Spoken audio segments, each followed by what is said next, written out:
et il va se passer des choses, quoi. Pas du tout. Alors, du coup, Concrètement, il m'a mis à poil, il m'a retourné. Moi, je me suis dit, bon, allez, c'est le moment, prends sur toi. Et au final, il s'est juste branlé sur mes fesses. Il s'est branlé, il a éjection en dos en 3 secondes chrono. Il a dit désolé, et voilà. c'est horrible. Du coup, vous êtes au courant qu'on va parler de sexualité? Oui. Apparemment. Yes, super. Alors j'ai en fait ambition de faire ouvrir les yeux justement sur la situation actuelle au niveau de la sexualité en France, parce que j'ai quelques chiffres qui sont apparus et je vais vous les exposer. Notamment, en fait, s'avère que en 2023, il y a eu, en fait, il y a eu très peu de personnes. Ça fait 50 ans qu'il n'y a pas eu aussi peu de personnes qui ont fait l'amour en une année. Donc 50 ans, c'est beaucoup. Ça fait pas beaucoup d'activités sexuelles. Qu'est-ce que vous en pensez? Ça me fait penser à ce qui se passe en Corée, mais ça fait un peu plus longtemps. Tu sais, le fait qu'elle fasse la grève des relations en général. Explique-moi. T'as plus de détails que moi, toi, à ce niveau-là. Ouais, en fait, il y a un mouvement féministe qui est de refuser en fait de se mettre avec les hommes et même de coucher avec des hommes en Corée. Ah ouais. Bon, après ça, c'est en Corée hein, pour le coup. Et c'est lié au patriarcat et au fait que les femmes en ont marre d'avoir en fait un homme, sauf que c'est pas un homme, c'est un deuxième enfant généralement. Voilà, il y a le schéma classique familial nucléaire avec papa, maman, un enfant. Mais ça, en fait, c'est maman et 2 enfants et pas papa, maman, enfant. Et ça, les femmes en ont de plus en plus marre. Après, est-ce que ça a un lien avec les chiffres de relations sexuelles en France? Je ne sais pas. Bah, moi, je pense parce que ta libido, elle va forcément augmenter en fonction de ton partenaire et de la manière dont il agit. Donc, si au final, au quotidien, tu as un gros bébé, t'as pas forcément envie de faire l'amour avec un gros bébé le soir. Wow. super intéressant et merci parce que ça me permet de rebondir sur ce que je fais en fait. Moi, je permets aux hommes dans mon accompagnement de maîtriser leurs orgasmes, de aussi se connecter à leur énergie sexuelle, d'être même plus sensible à leur énergie. Et en fait, il s'avère que de par mes accompagnements, je retrouve des hommes qui ont parfois aussi cette tendance à plus savoir comment agir auprès des femmes et avoir cette qualité enfantine. Donc du coup, c'est cool que vous en parliez parce que ça me rappelle quelques profils. Et j'étais pas du tout au courant pour ce qui se passe en Corée, donc grosse nouvelle. Ça se généralise en vrai. Il y en a un peu partout dans le monde, ça commence vraiment à faire du bruit. En vrai. Donc ça m'étonne pas qu'en France, ça ait baissé à ce niveau-là et qu'il y ait d'autres changements qui arrivent, sûrement. Alors, première question, qu'est-ce que on recherche chez un homme qui peut potentiellement faire augmenter le désir ou la libido en tout cas? Je pense que la maturité, c'est ce qui englobe le mieux le besoin de tout. C'est-à-dire que si tu es face à un homme mature qui sait qui a de l'engagement, qui sait gérer ses propres affaires et qui en même temps t'apporte un soutien, parce que quand tu es un partenaire, c'est un soutien, c'est un plus. Déjà, rien que ça permet de faire confiance plus facilement et donc ça met plus à l'aise et donc, en l'occurrence, ça donne plus envie, je pense. Moi, je pense que c'est l'écoute. Il y a beaucoup d'hommes qui croient réellement écouter les femmes, mais c'est pas vrai.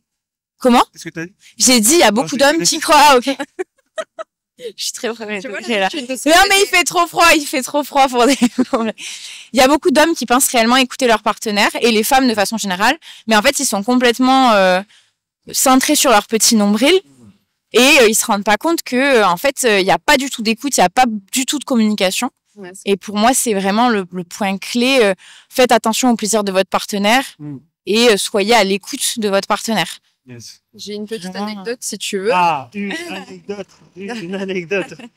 Dernièrement, j'ai un ami à moi de longue date qui s'est mis en couple avec une fille qui lui plaît beaucoup, peut-être même un peu trop, ce qui fait que sexuellement, il est autant actif qu'avant, mais le problème, c'est qu'il n'a pas les mêmes performances. Ah, oui.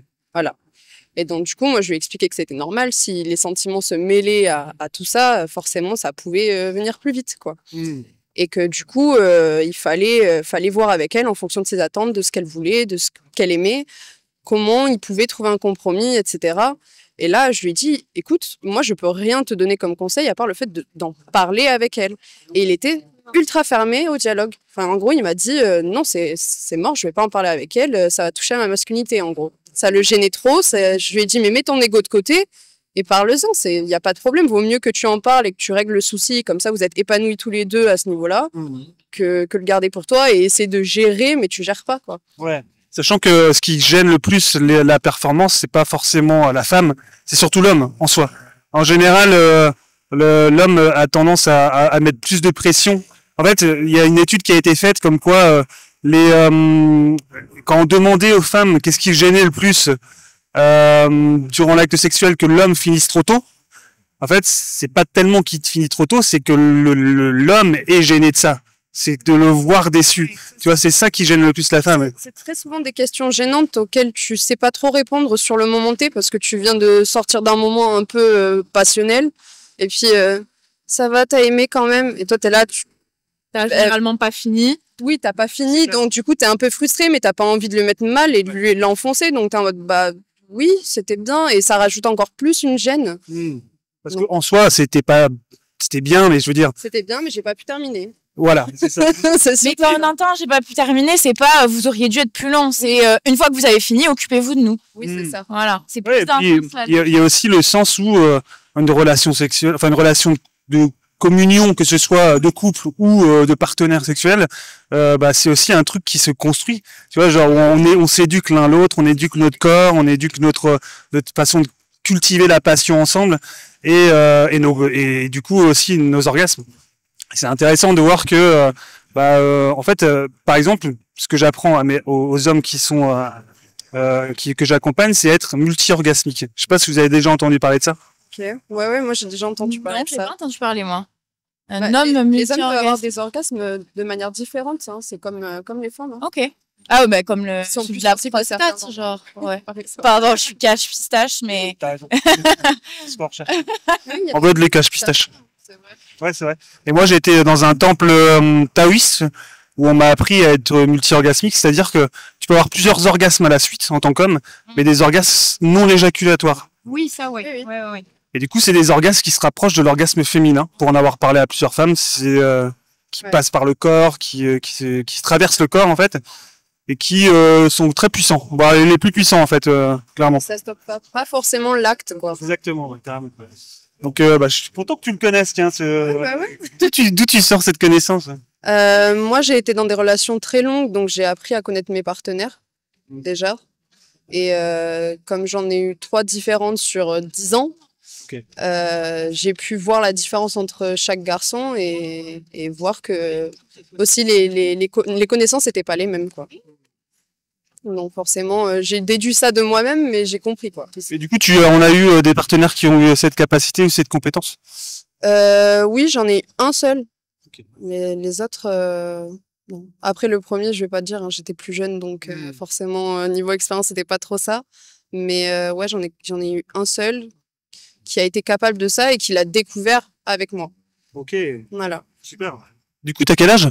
Moi, je vais sur mes 25 ans là. Ok. Toi? Pareil, je suis sur mes 25 ans là. Alors, parlons un petit peu relation là. Vous en êtes où? Qu'est-ce qui se passe? On est déçus des hommes, c'est tout ce qu'on est. On en a marre. Un petit peu, ouais. En vrai, un petit peu. C'est pas qu'on en a marre d'eux parce que, très franchement, on a plein d'hommes dans notre entourage en général, hein, que ce soit familial, amical ou quoi. Mais il y a toujours quelque chose qui bloque. Mais c'est pas des petits détails où on pourrait passer outre, en fait. C'est un peu du genre. Comme j'ai dit, moi, ce qui englobe le mieux, c'est la maturité et peut-être même la considération. Je trouve que les hommes, en général, manquent cruellement de considération envers les femmes. Dans leur vie en général, hein, même envers les personnes qui les entourent ou quoi, mais surtout envers leurs partenaires. Et pour avoir un petit peu plus de détails sur ce que tu entends par considération, qu'est-ce que tu pourrais mettre derrière pour essayer de faire comprendre dans l'idée qu'est-ce que tu entends? Par exemple, les femmes vont être attentives sur plein de petits détails. Par exemple, on va aller faire les courses, on va se dire « Ah, ça, il aime bien, donc on va lui prendre. » Tu vois, c'est plein de détails comme ça de la vie, au quotidien. « Ah, ça, je vais pas le faire parce que sinon, je sais que ça va le mettre mal à l'aise ou ça va le rendre triste. » Tu vois, c'est plein de choses comme ça qui sont pour nous normales, mais pas en face. Comme une qualité d'empathie que j'entends vers ça. Ouais, de réflexion par rapport à ça. Et toi, tu dirais quoi? Non, mais oui, l'idée que on pense plus à eux que eux pensent à nous. Ça, bon, ça, on s'en est un peu rendu compte dans l'ensemble. Sinon, d'expérience, moi, ça fait très longtemps qu'il m'est rien arrivé. Mais aussi parce que j'ai plus tendance à aimer quand on essaie de m'approcher pour la personne que je suis avant que avec un objectif romantique. C'est-à-dire que souvent, les hommes, quand ils nous approchent, ils ont tendance à retranscrire tous leurs idéaux sur nous.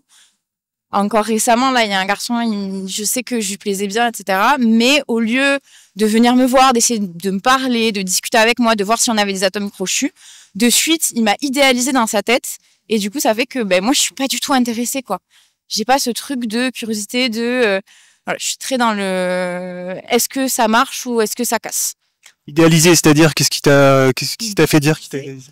Idéalisé dans le sens où ils vont nous voir et ils vont se dire ah elle est trop belle, etc. Mais du coup elle est trop belle ou enfin ça c'est dans leur tête, hein. Elle est trop belle, elle est vachement drôle, machin. Donc ça c'est alors que pas du tout. Alors que pas du tout. Non, ça c'est l'impression qu'ils ont de nous dans leur tête. Et au lieu de venir pour voir si c'est confirmé, si leurs pensées sont confirmées, ils vont rester un peu à distance. Et ils vont garder cette version un peu idyllique de nous qui est elle est belle, elle est machin et tout.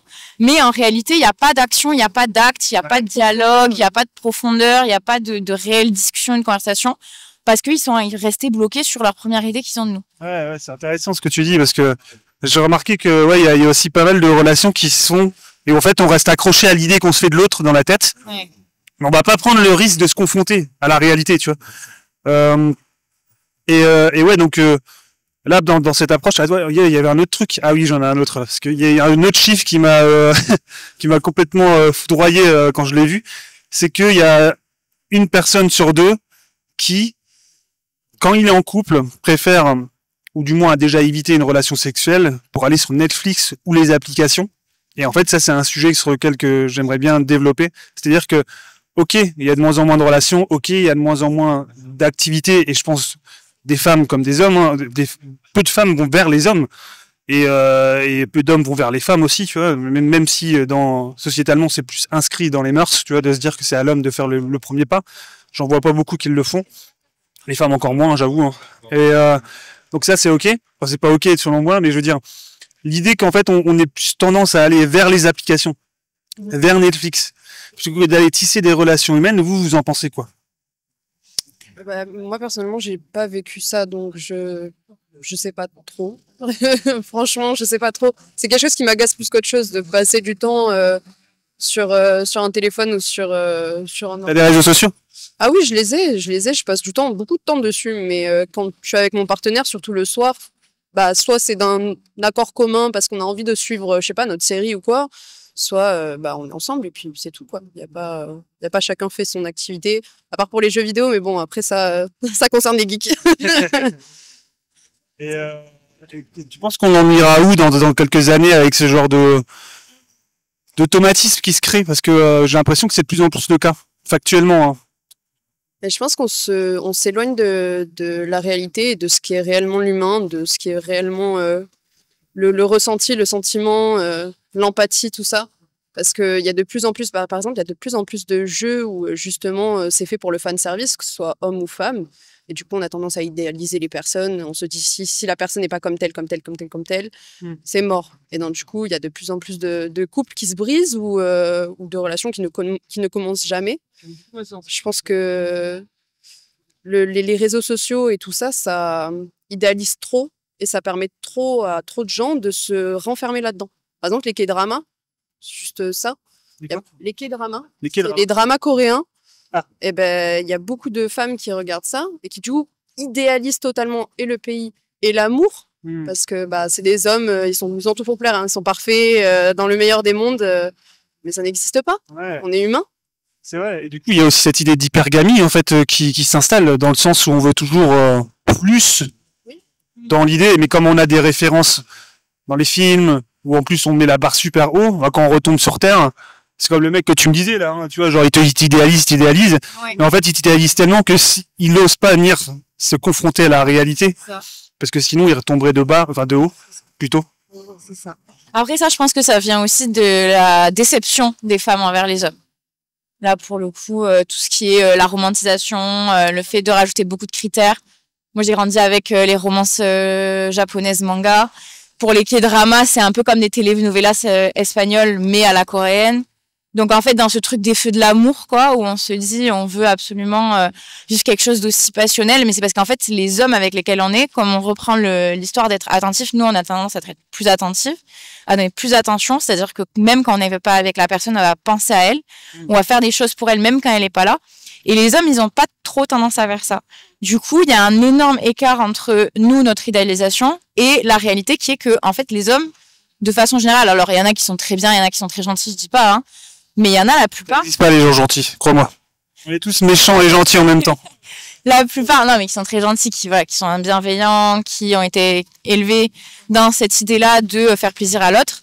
Ben, la plupart, ils sont pas du tout dans cette optique, ils sont vraiment dans je suis le nombril du monde, et même si je suis en couple, en réalité, ben, je sais même pas ce que je fais avec la personne parce que je pense pas à elle, je suis pas avec elle. Quand tu dis qu'ils pensent pas à toi, t'aurais un exemple particulier où tu t'es rendu compte que là, à ce moment-là, ils pensaient pas à toi, parce que là, dit comme ça, on peut en avoir plein des exemples. Ouais, mais moi, je vais parler d'un truc tout simple, dans le sens où, dans mes 2 dernières relations, c'est plus moi qui ai eu tendance à maintenir la relation, ne serait-ce que proposer à l'autre de se voir. Tout simple. C'est très souvent la femme qui va vers l'homme pour proposer à l'autre de se voir. Et encore une fois, voilà, je fais des généralités très rapides, hein. À partir de combien de temps de la relation? Ah, dès le début. Ah, dès le début, en fait, c'est toi qui... Même dès le début, c'est-à-dire que même on se met ensemble, mais en réalité, la personne qui va toujours essayer de proposer à l'autre pour faire des choses, et pour faire des choses plus ou moins originales, encore une fois, parce qu'il y a juste se voir, regarder un film chez soi, etc., ou il y a aller au parc faire un pique-nique. Bon, dans les deux, il y a une solution qui est plus facile que l'autre. Pour les 2 solutions, c'était toujours moi qui allais vers lui, et pas l'inverse. Ok, et lui, pas de rien.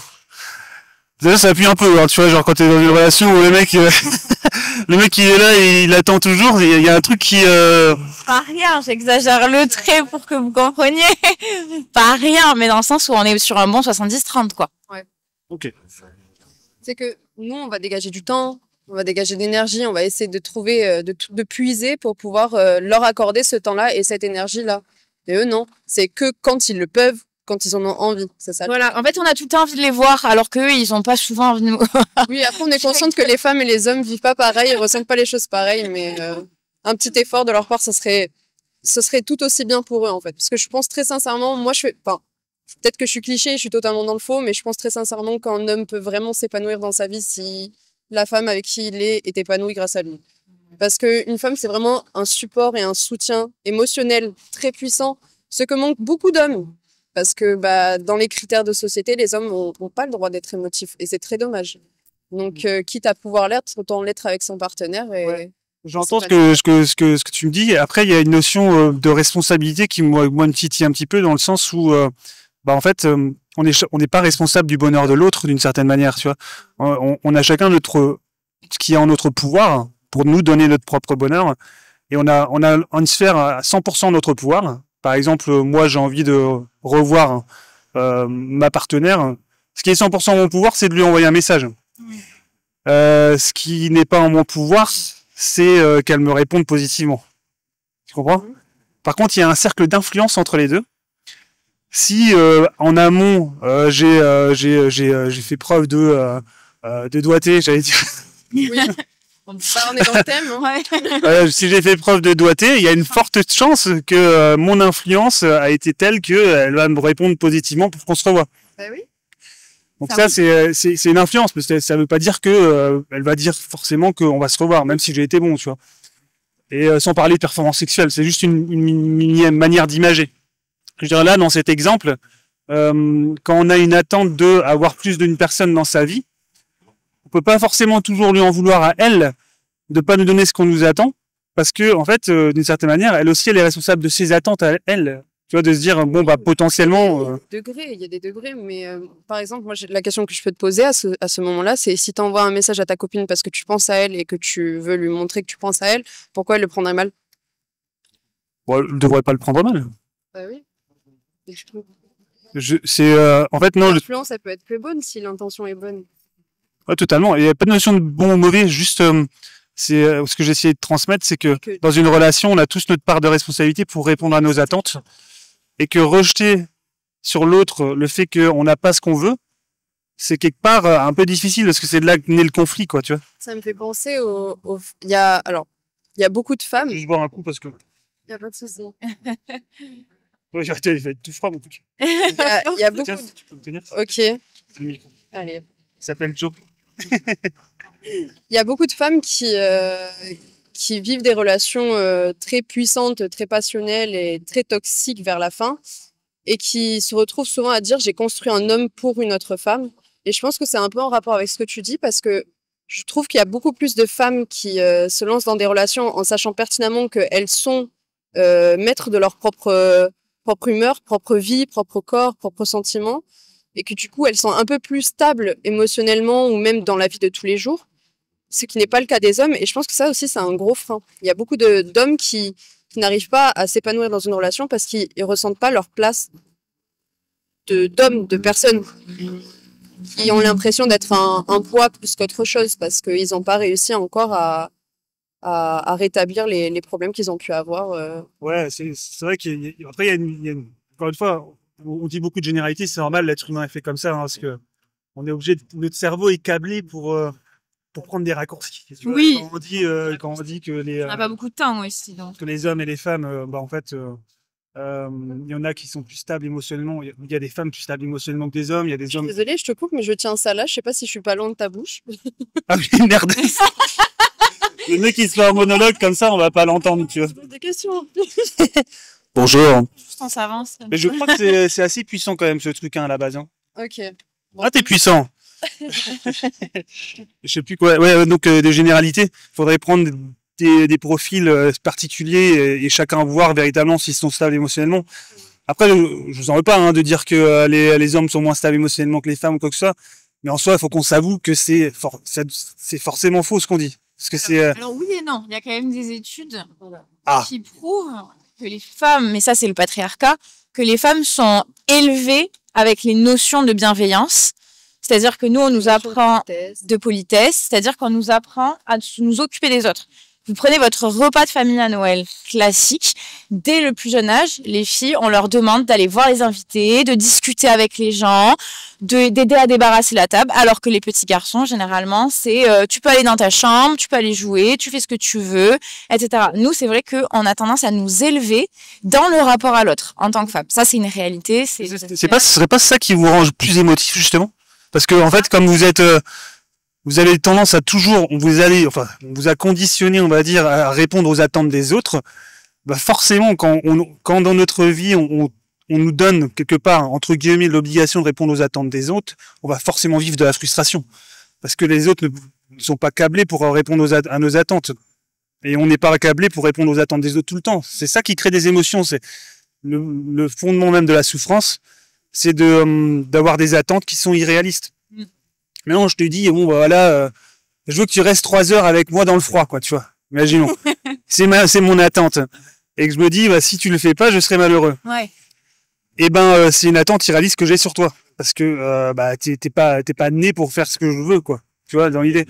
Mais si dans ma tête, je suis câblé à ce que, dans ma tête, on me dise, ouais, mais en fait, toi, on doit répondre à tes attentes et les autres doivent répondre à tes attentes. Je vais vivre des émotions non-stop. Et c'est pas la faute de l'autre, c'est parce que je suis câblé comme ça, parce que je crois qu'on doit répondre à mes attentes. Et du coup, c'est intéressant ce que tu dis, parce que si de base on nous conditionne à ça, on vous conditionne à ça, forcément il y a et alors du coup ça va à l'encontre de la stabilité émotionnelle, parce que dans le sens où moi de mon regard en tant qu'homme, hein, évidemment, j'ai vu plus de femmes qui étaient instables émotionnellement dans l'approche, tu vois, genre il se passe quelque chose, il y a une espèce de furie qui sort et qui se dit ah mais comment je vais faire, tu vois, dans cette instabilité émotionnelle, genre je suis pas stable et à voir rationnellement presque froidement la chose, mais plutôt genre je me laisse emporter par l'événement et l'expérience. Ça c'est plus ce que j'ai vu auprès des femmes, certains hommes aussi, hein, pas de généralité, mais après c'est que contrairement aux hommes, les femmes ont pas honte de leurs émotions. Donc forcément on a tendance à plus voir les femmes être émotives que les hommes, parce que je peux t'assurer qu'en privé, alors, outre mon expérience personnelle, je parle aussi de l'expérience de tout mon entourage et j'ai de la chance, je suis bien entourée, j'ai pas mal de monde. Il y en a eu des filles qui étaient pas stables émotionnellement, qui étaient pas stables du tout et qui auraient jamais dû se lancer dans des relations ou quoi que ce soit.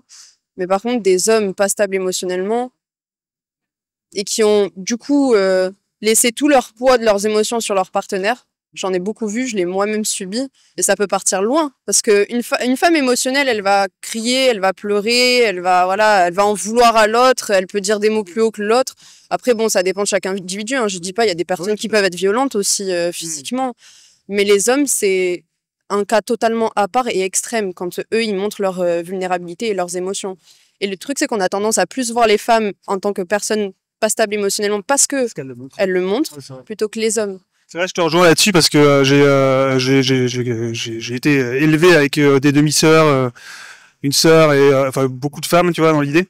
Et quand elles me racontent leur relation avec les mecs, je me dis mais c'est quoi ces mecs quoi? C'est quoi c'est quoi ce délire quoi? Tu vois, des mecs, elles me racontent des histoires, des histoires abracadabrantesques.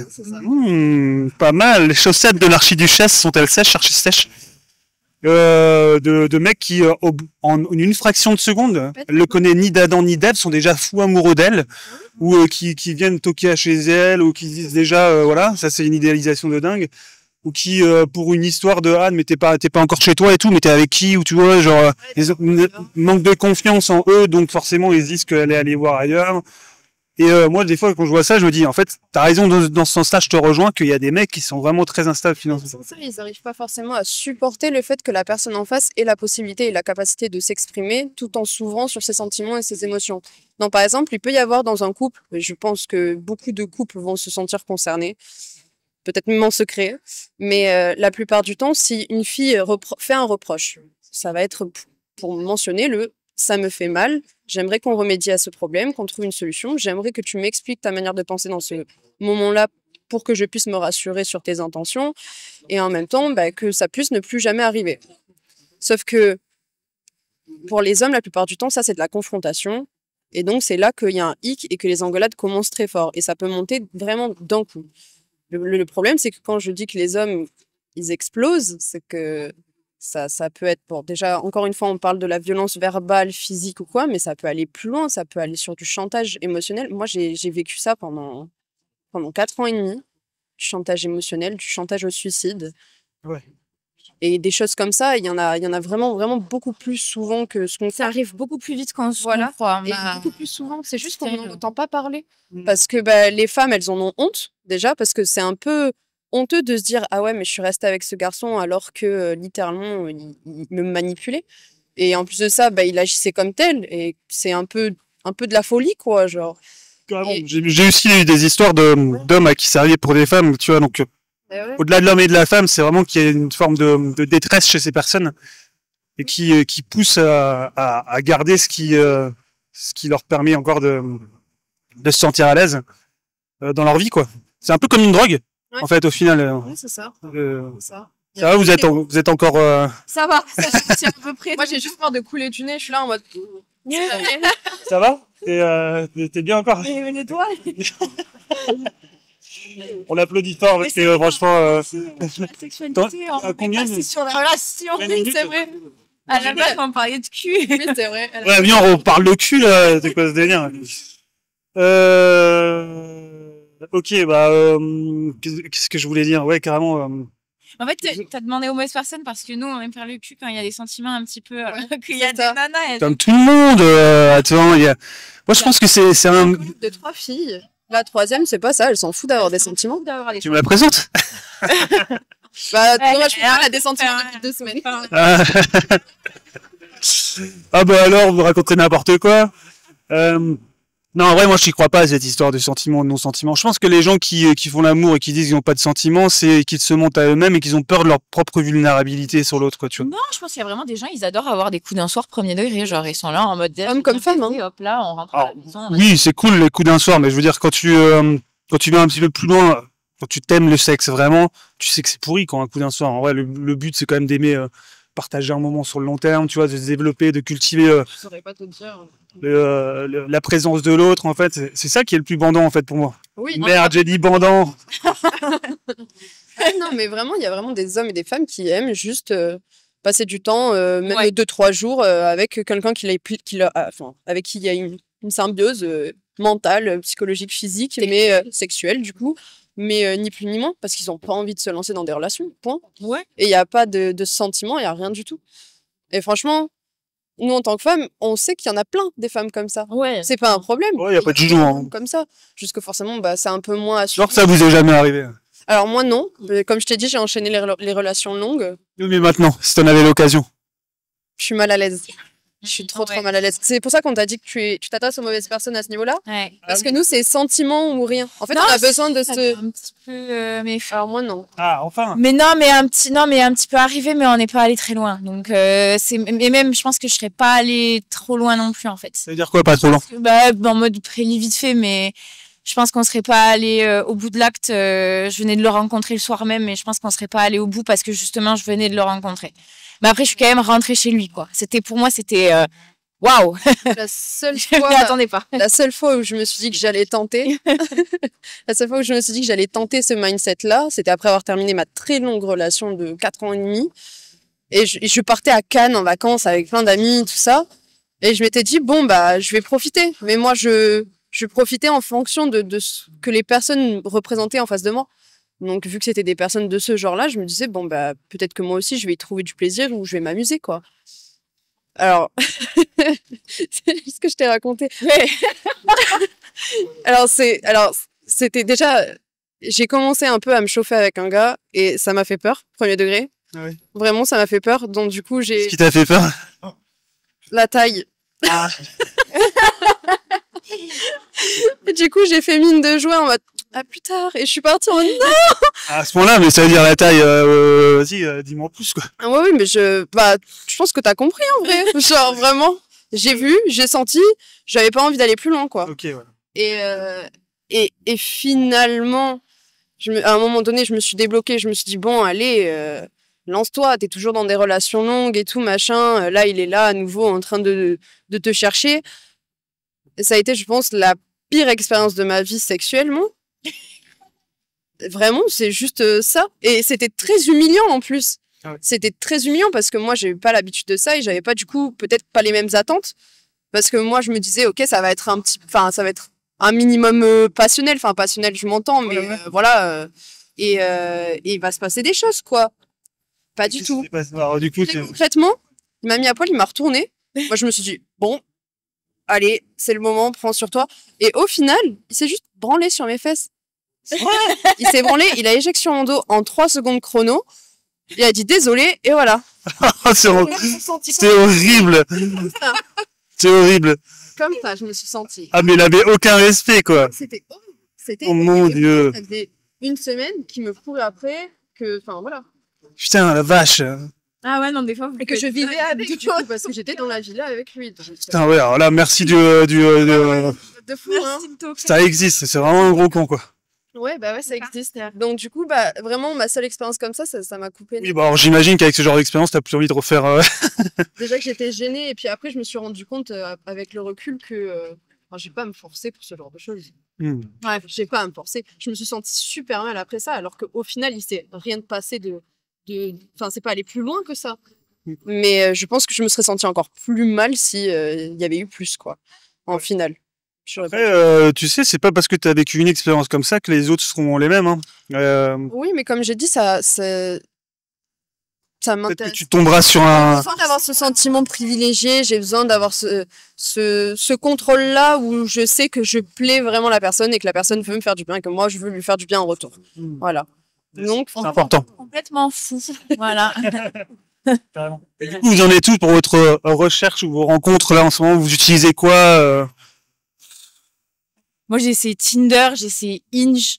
Je vais peut-être essayer Happen, mais en vrai, j'y arrive pas. J'ai trop du mal. Pour moi, une rencontre, c'est vraiment face-to-face, face-à-face pour les non-bilingues, face-à-face, et c'est les interactions, en fait. C'est le ping-pong des interactions. C'est le langage corporel de la personne. Et c'est vrai que malheureusement, moi, je travaille 40 heures semaine. Et du coup, c'est difficile de rencontrer des gens, surtout que j'ai un groupe d'amis qui est très fait, qui est très acté. Ça fait 5 ans qu'on traîne ensemble, on peut plus se voir. Non, mais ça fait vraiment un moment que on reste ensemble et qu'il n'y a pas vraiment de valeur ajoutée à nos groupes d'amis. Donc le travail plus le groupe d'amis qui est fait, c'est vrai que c'est compliqué. Du coup, j'ai essayé de me mettre sur les applications de rencontres. Mais en vrai, peut-être que vous avez déjà reçu un message de ma part auquel je n'ai jamais répondu par la suite. C'était toi. C'est moi, c'est normal. C'est pas contre vous, c'est vraiment juste je n'y arrive pas.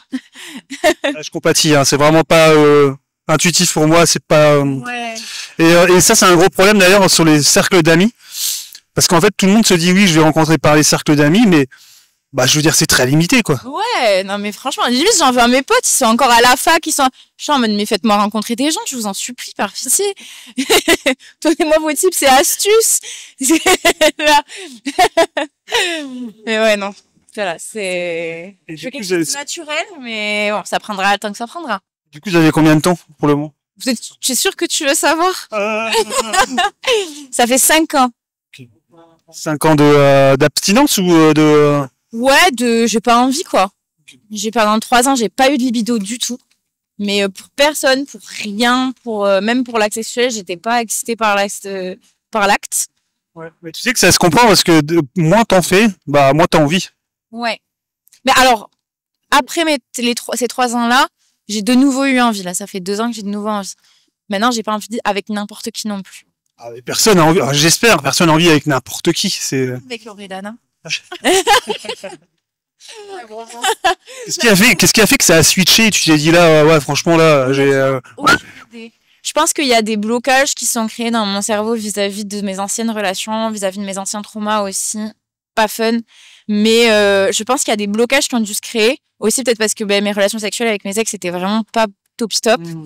Et que les blocages arrivent le déblocage arrive au fur et à mesure. C'est-à-dire que récemment, là, avant une certaine, il y a quelques mois, quand je pensais à mes précédentes relations sexuelles avec mes ex, eh ben, j'avais toujours un truc de dégoût et de rejet. C'est-à-dire que mon corps, de lui-même, il faisait j'avais pas des tremblements non plus, c'était pas en grosse convulsion, mais mon corps ou l'oral avait un sentiment de rejet. Et là, ça fait que quelques mois que j'ai plus ça. Et je pense que c'est des petits blocages qui se débloquent au fur et à mesure. Mais je sais tellement content d'entendre que tu t'es débloqué là, parce que franchement, ça fait plaisir. En vrai, ça fait toujours plaisir quand quelqu'un se dit ouais là c'est bon, là je suis OP. Ok, trop cool. Et est-ce que tu te stimulais quand même solo ou Ouais, ça toujours. Même quand j'avais pas de libido, je continuais à me stimuler. Mais du coup, c'était plus un réflexe qu'autre chose. C'était un peu nul à chier, quoi. Vibro ou pas? J'ai essayé, j'arrive pas trop. C'est plus moi et moi-même. Okay. Fréquence? 3-4 fois par semaine, je dirais. Ça dépend. Maintenant, je le fais vraiment quand j'ai envie. Je sais qu'il y a une période où c'était vraiment devenu un mécanisme. Et je pense que pour beaucoup de gens, malheureusement, c'est des fois un mécanisme. C'est-à-dire que je faisais ça limite pour aller dormir ou parce qu'il fallait que je le fasse. Donc, c'était 2 fois par soir environ, minimum. 7 jours sur 7. Ouais. Et le truc, c'est que c'est hyper mauvais, quoi. Et aussi le porno. Ah, tu utilisais du porno, c'était mon autre question. Ouais. Pareil, la façon de consommer, ma façon de consommer, ça a changé aussi entre-temps. Peut-être que déjà, ça m'a aidé avec mon déblocage. Mais le porno, c'est vraiment un fléau premier degré.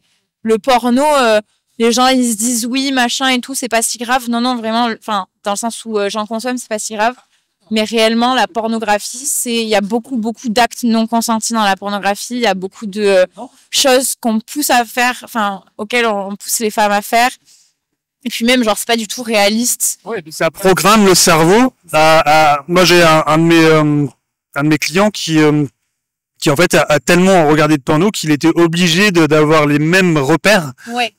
Qui sont, en fait, c'est ce que c'est l'escalade, hein, le porno. Hein. Tu regardes un truc, une catégorie, après tu dis, oh, c'est un peu plus trop vendé, je vais regarder une catégorie un peu plus dark, après je regarde une catégorie encore plus dark, et au final, tu te retrouves à avoir des catégories où des baleines se font des lions, quoi, tu vois. Genre... Vous n'avez pas de tomber sur cette catégorie. Étrange, des trucs hard aussi. Et ouais, donc ça crée une dysfonction dans le cerveau. Donc, voilà quoi. Et toi, de ton côté? Oui. Moi de mon côté, comme j'ai dit, c'est soit je suis toute seule avec mon entourage, soit je suis avec mon partenaire. Là avec mon partenaire, ça allait pas trop. Du coup, on est dans situation un peu compliquée où j'ai voulu rompre, mais en même temps, bah, je suis toujours autant amoureuse de lui et la situation dans laquelle, vu qu'elle ne vient pas entièrement de moi dans le sens où bah, c'était pas une volonté pour moi que ça se termine, mais que c'était un choix qui était obligé à faire, que j'étais obligée à faire, genre pour son propre bien, pour sa propre évolution. Parce que moi, en plus, je me connais, je sais que quand j'accumule trop de frustration, c'est moi qui commence à devenir mauvaise. En fait, je commence à être sur les nerfs tout le temps, la personne m'agace pour un rien, et je sais que ça c'est pas. Tu me regardes comme ça là. Je sais que ça c'est pas vivable, et donc j'avais besoin de ce temps-là pour moi, et lui, il avait besoin de ce temps-là pour lui, et en même temps, je me suis dit que bah c'était soit du coup ça se terminerait définitivement et bah c'est comme ça, chacun va faire son train de vie, soit il se rendrait compte que il a quand même merdé sur beaucoup de points, qu'il entendrait enfin ce que j'ai tenté de lui dire pendant tout ce temps. Ce qui est en train d'arriver en soi.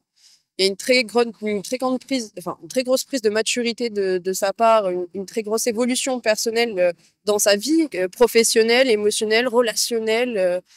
Et je pense que ça lui a fait tout autant de bien que ça m'en fait à moi. Après, on attend quand même de se revoir pour bah, voir où on en est.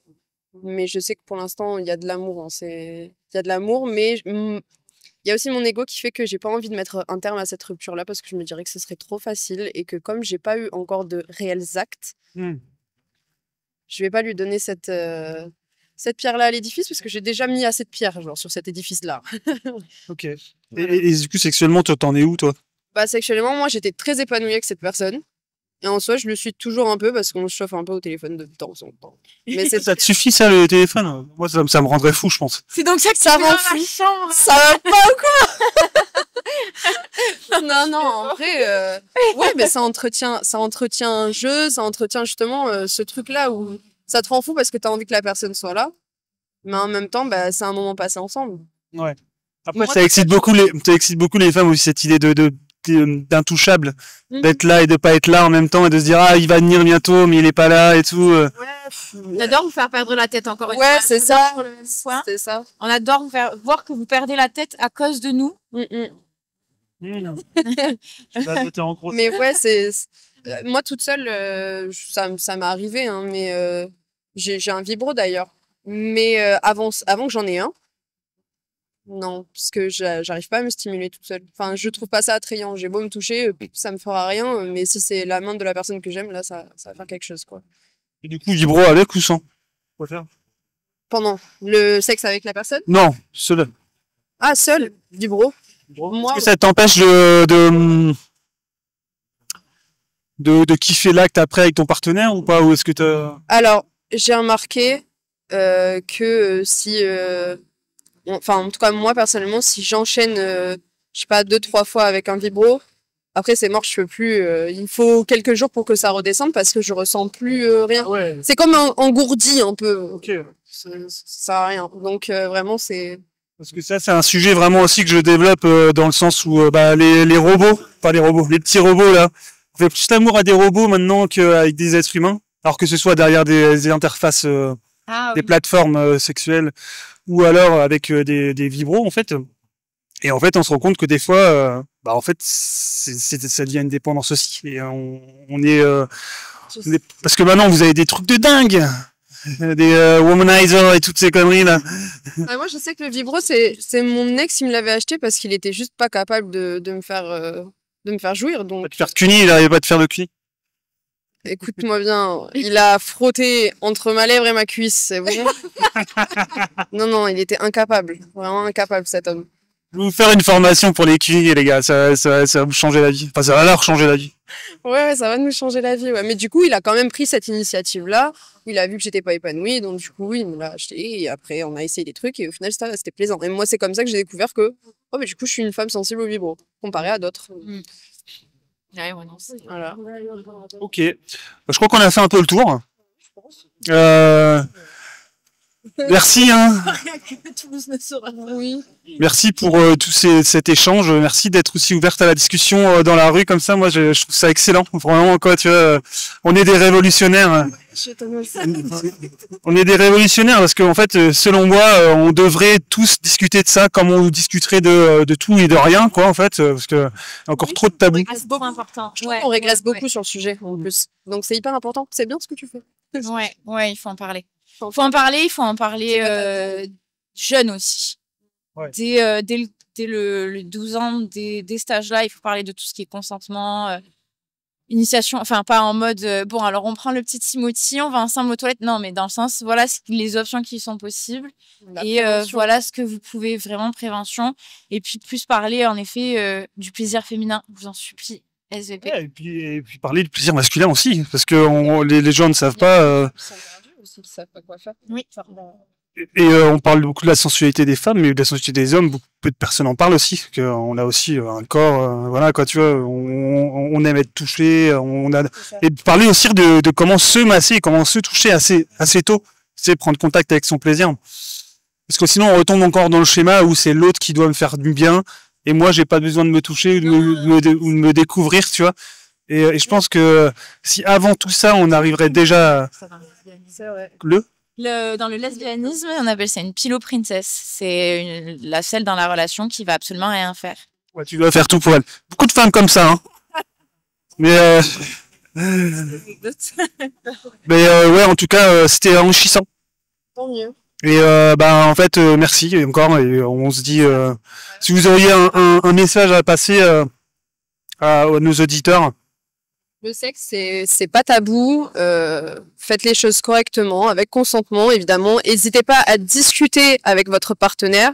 Si jamais cette personne se moque de vous ou touche à votre ego directement, c'est qu'elle n'est pas faite pour vous. Donc, passez à autre chose. C'est tout. Moi, j'ai envie de dire juste faites confiance à l'autre quand vous faites du sexe, tout simplement. Genre, protégez-vous, mais évidemment, protégez-vous. Et que vous le fassiez tous les soirs ou que vous le fassiez une fois tous les 10 ans, tant que vous faites confiance à la personne, c'est le principal. Voilà. Ça durera pas longtemps si c'est une fois tous les 10 ans. Non. Non, t'inquiète, tu vas t'en sortir. Bon, merci encore. À plus.